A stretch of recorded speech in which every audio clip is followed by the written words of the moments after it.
Good morning. Fortune here on the cold side of the mountain. Coming to you to talk about good old Maine, the last and final state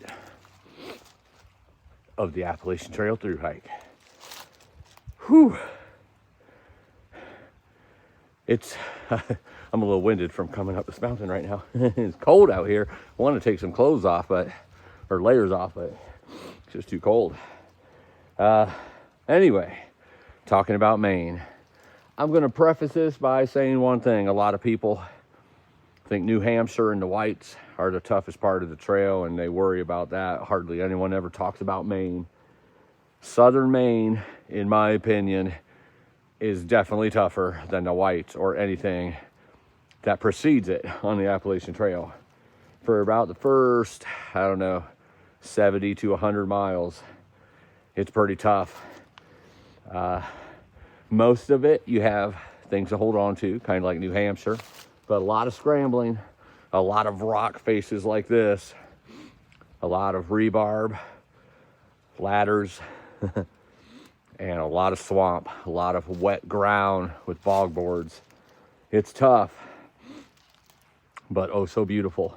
The reason I like Maine so much, being the last state on the Appalachian Trail, because this is the best way I can explain it. You take all the states and put them all together, and you put all of that into one state. That's Maine.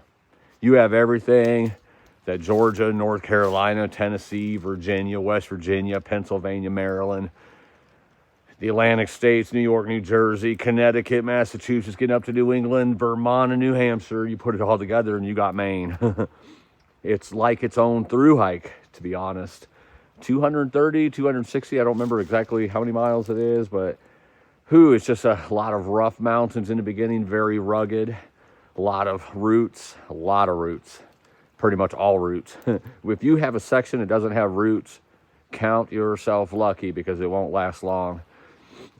Your feet will be thanking you for those sections.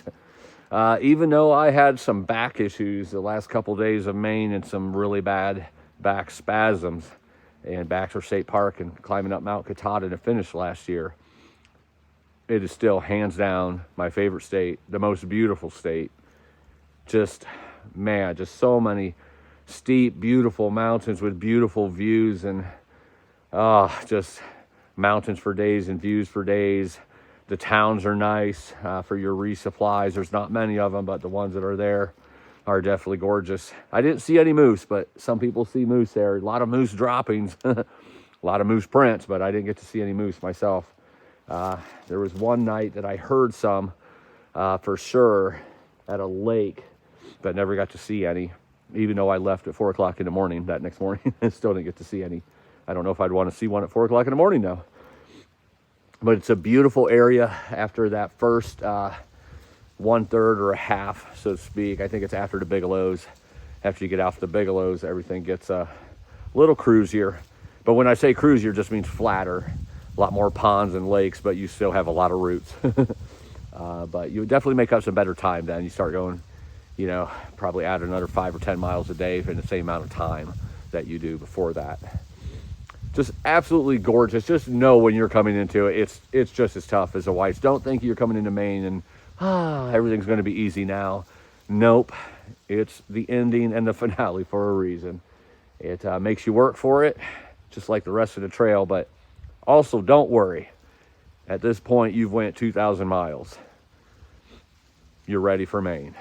Just take your time. Be careful. There were 2 guys I met in Rangeley this last year, and they Thru-Hiked the year before, I believe, or maybe 2 years before, and they wanted to do a section this last year in 2024, and they decided Maine was going to be that section. I concur. If you go back and do just a section, you'll want to do Maine. It is just absolutely gorgeous. I was lucky. It was dry for the last 10 days or so, hardly any rain, so a lot of the water crossings weren't as bad as they can be, but sometimes those water crossings are rushing pretty good, especially in the 100-mile wilderness. So be ready for that. You're going to have to get wet. Your feet are pretty much always wet in Maine, even when it's dry. Even when it's dry, the rocks are wet. They're slick. They're tough. The logs, You know, any kind of wood that you'd stand on is going to be really slick. So be prepared for that. But man, what a way to end it. What a way to end it. And those who are going southbound, you get to start it with that absolute beautiful state. So know that it's one of the most beautiful states. To me, it is the most beautiful state on the AT. It's also the toughest, most challenging. So be prepared, be ready. You're going to love Maine. You're going to love the Appalachian Trail. Live life. Thank you for joining me on these reviews. And if you have any questions, send them in the comments. I don't get to see all the comments right away, but eventually I do. So if you have any questions about any of the states, let me know. And I'll see you all here real soon in 2025 on the AT.